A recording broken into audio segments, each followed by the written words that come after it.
Beaumaris began in 1295, was the largest and last of the castles to be built by King Edward I in Wales. Raised on an entirely new site, without earlier buildings to fetter its designer's creative genius, it is possibly the most sophisticated example of medieval military architecture in Britain.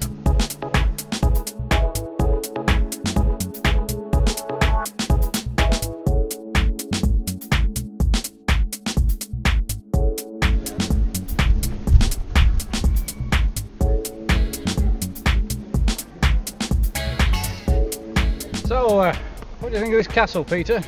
I think this is one of the nicest castles I've seen in North Wales. It's very compact, squat, strong, lovely moat, ducks, drakes presumably floating around, accessible walls. What else have we got? It's preserved better than many of the castles in North Wales, I think. What do you think? Well, I'm wondering about the floor that we stood on. Is this the original floor, Peter? I would say yes. What would you say? I would say no. And it isn't the original floor. In fact, the original floor is quite some way below us, and this has been built up as part of the preservation of the castle to look after it. A shame really, but, well, it's health and safety. Everything's got to be flat, hasn't it, Peter? Good of them to save some money for us, or to spend money for us. I would say so. Should we have a look at some more? Yes, please.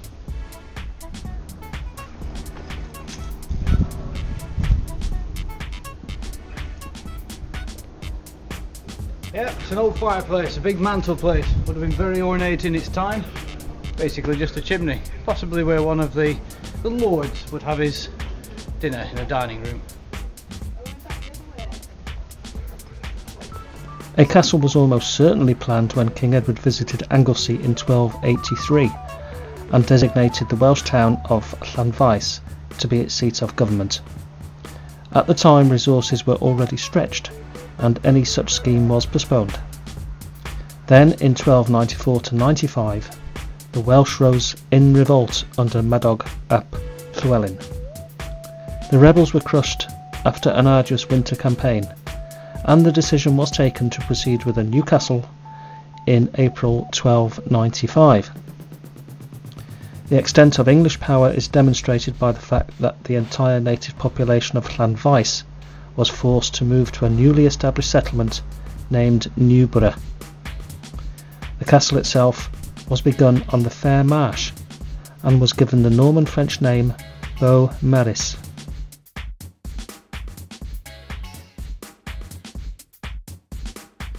Building progressed at an astonishing speed, with some 2,600 men engaged in the work during the first year.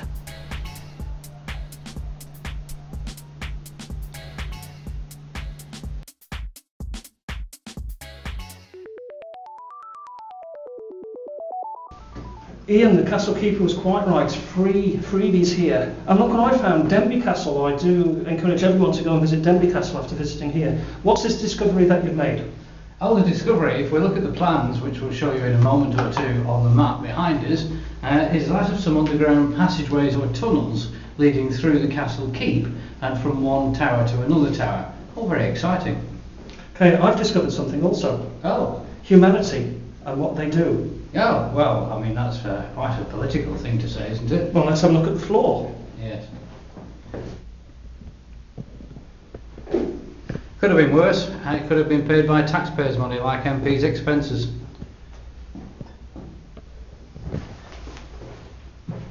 That was political. What I say is, if you pick stuff up, put it back. Don't drop it on the floor. You're in someone else's castle here. Yeah, and if you're an MP, are you listening? Put it back. What have we got here then? Explain. Well, here we've got the inner ward, which is where we were, and here we've got the little outlines of passageways and tunnels running underneath the false floor that we talked about earlier, connecting one passageway around the outer walls to the various little turrets and outbuildings. In sole charge of the operation was Master James of St George, already with many years of experience in castle building, both in Wales and on the continent. Even after 700 years, it is not difficult to appreciate the tremendous sophistication in his elaborate design, at Beaumaris. The first line of defence was provided by a water-filled moat some 18 feet wide. At the southern end was a tidal dock for shipping, where vessels of 40 tons laden weight could sail straight up to the main gate. The dock was protected by the shooting deck on Gunner's Walk.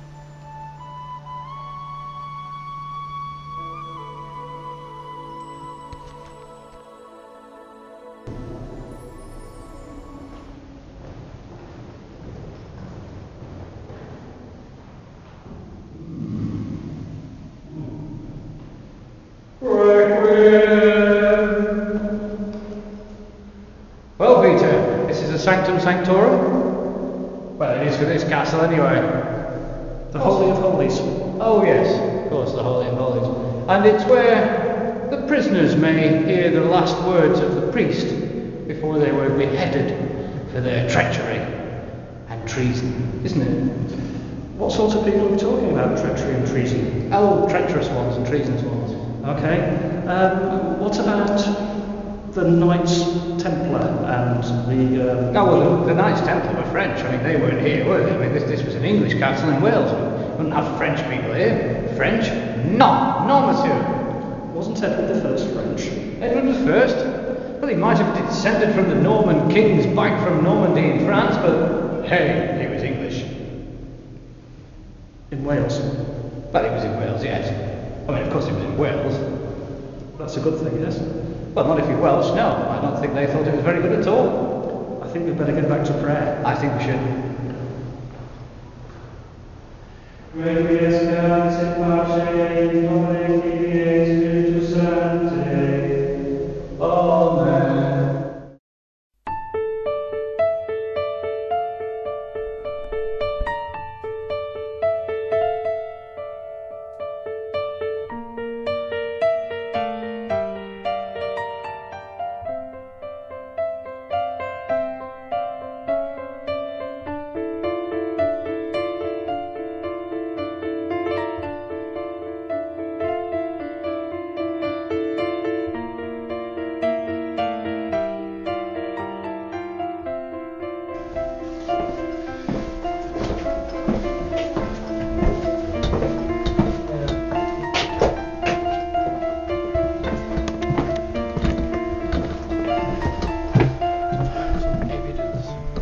You found evidence? That's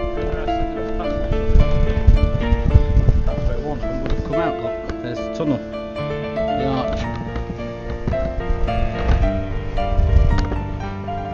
That's either an entrance or an exit to one of those passageways, isn't it?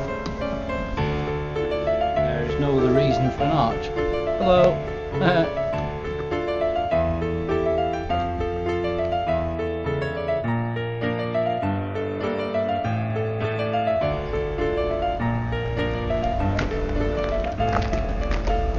Well, that's it for Beaumaris Castle.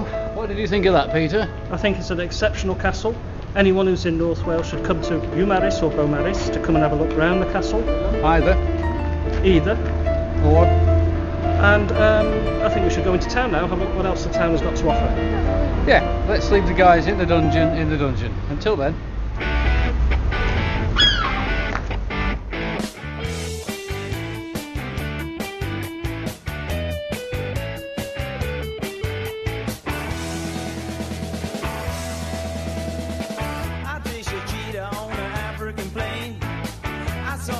In Barcelona, Spain. Lost your trail while in Amsterdam. I picked it up on the Isle of Man. Took the ferry back to Liverpool, just looking for you know who. You disappear every time I